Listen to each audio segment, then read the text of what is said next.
बीडच्या गेवराईमध्ये महायुतीमधील घटक पक्ष आमने सामने आलेत। भारतीय जनता पक्ष आणि राष्ट्रवादीनंतर आता शिवसेनेचा सुद्धा स्वबळाचा नारा आहे। गेवराईमध्ये महायुतीमधील कुठला पक्ष बाजी मारणार याकडे आता राजकीय वर्तुळाचं विशेष लक्ष लागलेलं आहे। या गेवराई शहराचा जर विकास कुणी करू शकेल तर ते माननीय नामदार एकनाथरावजी शिंदे साहेबच करू शकतात। त्याचं कारण असं आहे की नगर विकास खातं हे आदरणीय शिंदे साहेबांकडे आहे। अत्यंत अपेक्षेच्या पुढे जाऊन प्रतिसाद आहे।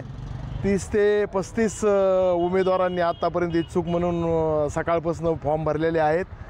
नगराध्यक्षासाठी सुद्धा 5 उमेदवार आलेले आहेत आणि याच्यापैकी मेरिट बेसिसवर निवडून येण्यासारखे जे लोक आहेत आणि शिवसेनेचे कार्यकर्ते आणि त्यांनी कार्य पण केलेलं पाहिजे अशा लोकांना आम्ही उमेदवारी देणार आहोत। लोकशाही मराठी ऐका, पहा, जागरूक रहा।